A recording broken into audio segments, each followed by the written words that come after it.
Oke pemirsa, saat ini saya sedang bersama Pak Kadek. Beliau adalah pelopor di Desa Taro, petani talas beneng dan juga petani porang. Mungkin bisa Pak Kadek jelaskan bagaimana mengawali karir berkecimpung di pertanian, khususnya di pertanian porang dan talas beneng ini seperti apa Pak Kadek? Oke, terima kasih.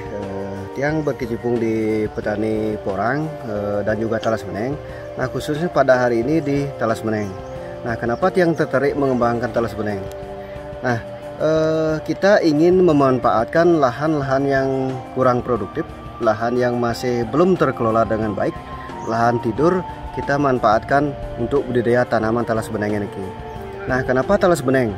Nah, dalam kondisi lahan, kondisi lingkungan, kondisi tanah, kondisi iklim, kelembab dan lain sebagainya, khususnya di Taro, di Banjarblong, ini sangat cocok. Nah, contohnya talas-talas yang lokal saja, dia tumbuh dengan baik, tumbuh dengan subur, apalagi talas beneng, hampir sama.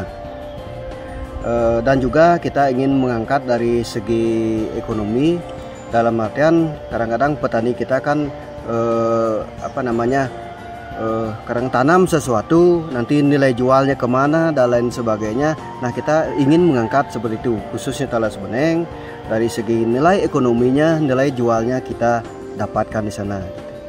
Kemudian hasil dari produk atau output dari talas beneng dan porang ini seperti apa Pak Dek yang sudah dilakukan? Nah, kalau khususnya talas beneng kita di Bali, nanti selain kita produksi daun rajangan kering. Nah, untuk daun rajangan kering ini kita khususnya persiapan ekspor. Nah, ekspornya nanti kita tujuannya Australia.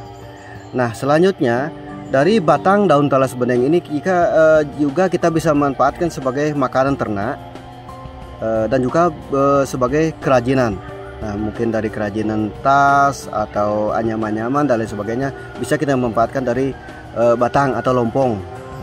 Terus selanjutnya dari umbi. Nah, dari umbi ini selain dapat bibit baru lagi, juga kita bikin olahan berupa tepung bisa, kemudian beras dari talas beneng, kemudian ada keripik talas beneng. Nah, dan juga daun talas beneng ini juga kita bisa olah produksi sebagai teh. Tadi saya perhatikan juga ada di sana olahan semacam tembakau dan rokok. Itu gimana Pak? Siap. Nah, khususnya untuk rokok, nah ini rokok herbal, bukan rokok dari tembakau asli. Ini rokoknya kita produksi untuk herbal, bukan rokok seperti rokok tembakau. Nah, karena ini daun talas, kita rajang, bikin rokok, mungkin bisa untuk rokok Banten atau kue cara, atau kita konsumsi tapi dalam skala herbal.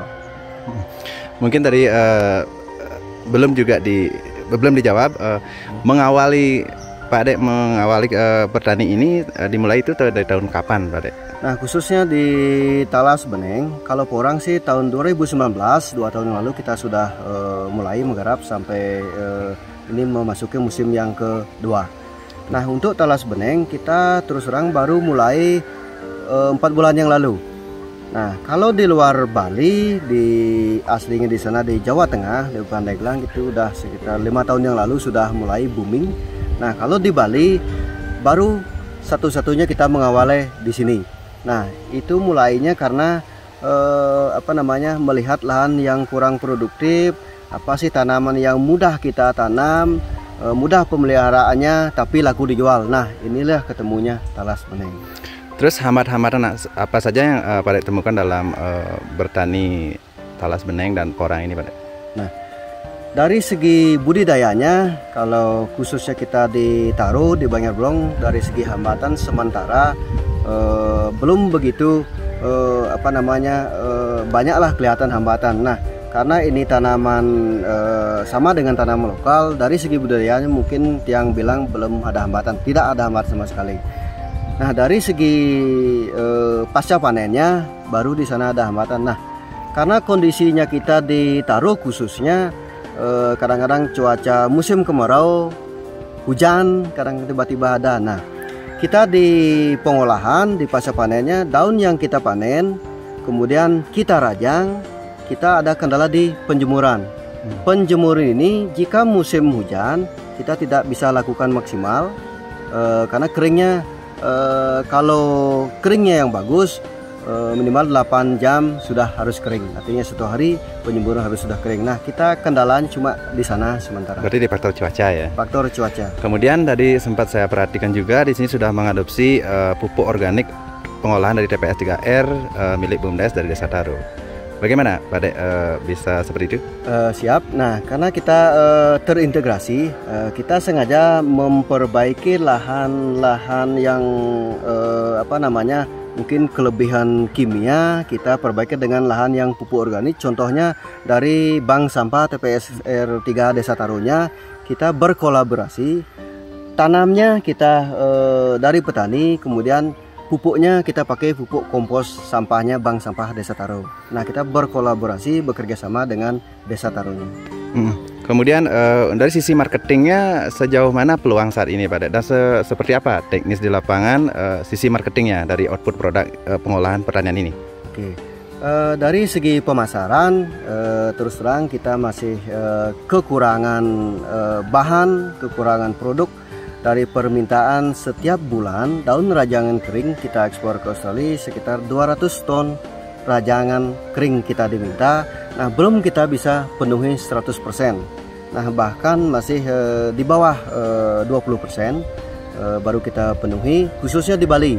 Nah, di Bali belum ada sama sekali. Nah, peluang pasar sangat terbuka lebar, sangat bagus sekali. Harapannya bagi petani yang ingin terlibat, ingin ikut dalam mengembangkan budidaya talas beneng, kita siap dari segi pasar, jaminannya ada.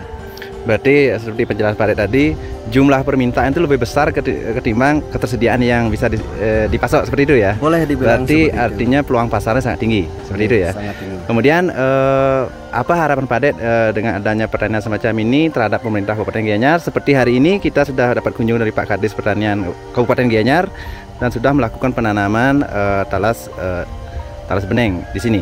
Apa harapan Pak Dek? Harapan kita kemudian kemungkinan kita perlu pembinaan lebih lanjut, terutama petani-petani yang belum mengenal apa itu talas beneng. Mungkin dari segi budidayanya, mungkin dari Dinas Pertanian bisa mengedukasi kita. Kemudian kendalanya di pasca panen juga mungkin bisa difasilitasi semacam alat pengerajangan, kemudian alat pengeringan berupa oven dan lain sebagainya yang belum kita bisa cover 100%. Kemudian mungkin terakhir Pak Dek, bagaimana Pak Dek melihat kalau produk ini dijadikan souvenir untuk Desa Taro dan juga termasuk souvenir untuk Desa Wisata Taro, dan bagaimana Pak Dek menyikapi sisi brandingnya dari produk output yang dihasilkan dari pertanian talas beneng dan porang ini sendiri? Kalau berupa produk terus terang kita itu sangat harapannya kita berharap bisa berkolaborasi dengan Desa Wisatanya Taro, dijadikan sebagai jalur trekkingnya Desa Wisata Taro. Nah, kalau souvenir nanti kita siap bantu berupa produknya teh atau berupa keripiknya talas, juga mungkin rokoknya nanti, rokok tembakaunya. Kita siap berkolaborasi. Oke, terima kasih Pak Dek. Bisa Pak Mekal berikan satu statement dengan keberadaan kawasan petani talas beneng dan porang di Taro, dan juga hari ini terjadinya penanaman seperti apa Pak Mekal? Baiklah, Om Swastiastu. Hari ini kami mewakili pemerintah Desa Taro dengan adanya sekarang petani beneng atau talas Taro yang ada di Taro. Sekarang kita akan kenalkan kepada petani yang ada di Desa Taro. Mungkin Taro pertama kali, bahkan satu-satunya di Bali, Desa Taro memulai dengan talas beneng. Dengan adanya petani talas beneng yang ada di Desa Taro, kita bisa mengaktifkan para petani khususnya yang ada di desa. Satu, karena komoditi talas beneng ini banyak sekali. Daunnya bisa diolah berbagai macam obat, juga dijadikan teh, juga dijadikan tembakau, juga dijadikan rokok. Banyak sekali yang kita ambil dari talas beneng karena pemasaran sudah jelas, karena kita sudah bekerja sama petaninya dari investor akan membeli, bahkan banyak sekali yang akan diminta dari ekspor tersebut supaya bisa memenuhi. Marilah kita contoh yang ada di blog ini, kita sediakan lahan 2,5 hektar, kita tanami talas beneng supaya kita bisa memenuhi ekspor tersebut, supaya nantinya bisa berimbas kepada petani yang ada di sekitarnya, khususnya yang ada di Banjar Belong ini. Karena kita juga kolaborasikan, karena di Taro juga punya TPS 3R. Dari TPS 3R juga menghasilkan pupuk. Pupuk ini kita kolaborasikan dengan petani yang ada di Belong, khususnya petani porang juga petani talas beneng ini, supaya semuanya bisa ada integritas. Kita saling membutuhkan, saling membantu untuk menunjang ekonomi desa, khususnya SDGs Desa Taro, supaya bisa berjalan dengan baik. Terus apa bentuk dukungan pemerintah Desa Taro terhadap adanya petani talas beneng dan porang seperti ini Pak Mekel, dan juga harapan dari Pak Mekel selaku pemerintah Desa Taro terhadap masyarakat Desa Taro secara umum seperti apa Pak? Ya, kami dari pemerintah Desa Taro sangat mendukung. Dukungan kami akan berikan kepada masyarakat, khususnya petani talas beneng juga petani porang. Kami akan kuatkan SDM, sumber daya manusianya, bagaimana kita mengolah produk-produk yang dihasilkan dari pertanian tersebut supaya bisa dijadikan kemasan packaging yang bagus, juga batangnya bisa dijadikan keripik, daunnya bisa dijadikan teh. Banyak olahan nanti kita pasarkan melalui BUMDes, juga kita akan jadikan souvenir desa. Setiap ada kunjungan ke desa wisata, kita libatkan souvenir juga petaninya. Juga di sini kebunnya ini juga kita akan paketkan nanti untuk desa wisatanya, supaya mereka melihat inilah perkebunan talas beneng yang satu-satunya yang ada di Bali, mungkin dimulai dari Desa Taro. Marilah kita bangkit dari petani untuk mendukung desa wisata Taro, juga Desa Taro makin berdikari di bidang ekonomi juga petaninya, supaya yang disebut dengan petani muda keren. Marilah kita bangkit dari pertanian Desa Taro. Saya sedang bersama Ibu Camat Tegalalang, Bu Ari. Bisa berikan satu statement Bu dengan adanya petani porang dan juga sekaligus petani talas beneng di Desa Taro ini? Silakan Bu. Nggih. Swastiastu, selamat pagi. Niki saya sangat mengapresiasi sekali dengan adanya kelompok petani portal Bali, Taro beneng dengan tapi tadi namanya porang. Ya, dimana yang kita lihat di belakang itu ya hasil tanaman talas beneng yang sudah tumbuh, dan sekarang sedang dilaksanakan penanaman 120.000 lagi bibit yang akan ditanam. Dengan zaman yang sekarang sudah berubah, di mana pertanian itu mulai ditinggalkan, yang harap khusus untuk di Taro niki, karena sudah dijadikan lokasi untuk penanaman talas beneng, dapat kedepannya dapat lebih ditingkatkan lagi. Sekarang kita melihatnya itu bukan di penanamannya, tapi bagaimana setelah produksi, setelah pasca panen itu kita bisa berinovasi untuk mengolah hasil-hasil dari produk tersebut, karena nilai jual tergantung dari olahan setelah panen. Kalau yang kita panen masih berupa talas, dalam bentuk talas utuh, tentu nilai jualnya akan beda dengan talas yang sudah kita olah menjadi seperti keripik talas, atau daun talasnya yang sudah diolah menjadi teh seperti talas beneng yang sudah ada sekarang ini. Jadi sangat diharapkan ke depannya lebih berinovasi dengan menyesuaikan diri lah dengan kondisi dan teknologi yang ada sekarang. Jadi petani itu bukan hanya berteman dengan cangkul dan tanah, tapi juga harus berteman dengan teknologi dan inovasi. Petani intelektual, istilahnya zaman sekarang, petani yang intelek, bukan petani yang belolotan seperti yang terkenal zaman dulu-dulu. Jadi sekarang anak-anak muda, generasi muda, jangan pernah takut dan malu untuk mencoba menjadi petani.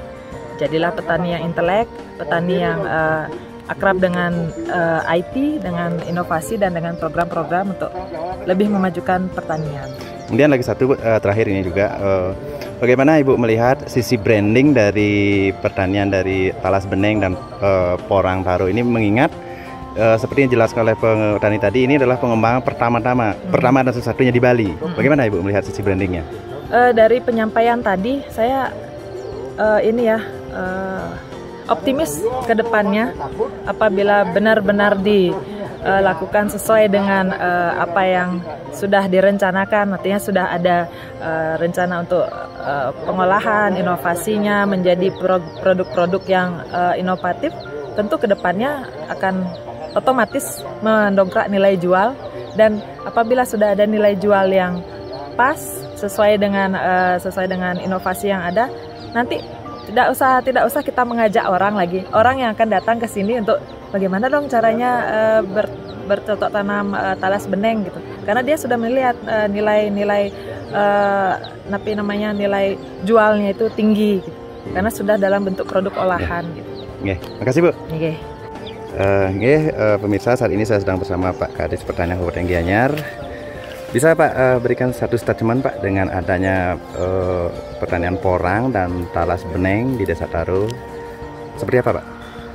Terima kasih. Kalau saya lihat tadi, baik yang sudah dipamerkan di tempat ruangan pertemuan tadi, saya sangat mengapresiasi sekali ada petani muda yang bergerak di bidang tanaman yang mungkin kalau kita lihat di Bali belum ada. Kalau porang itu sudah ada. Kita di Gianyar punya 23 hektar porang. Tapi kalau talas bening ini memang betul-betul baru.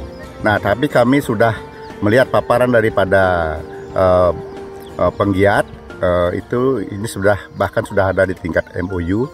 Jaminan pasar itu sudah jelas. Mudah-mudahan ke depannya bisa ini berjalan sesuai dengan harapan kita bersama.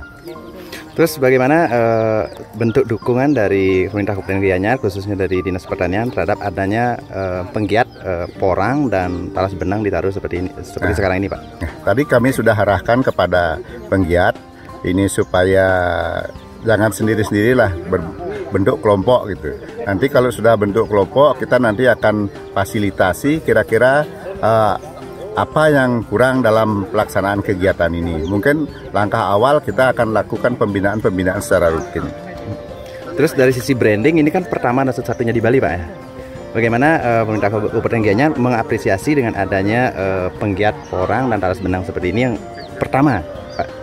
Ya, tentunya kami akan segera ini daftarkan ke provinsi karena pemerintah kita sekarang di Indonesia sedang menggiatkan komoditi ekspor, khususnya komoditi pertanian.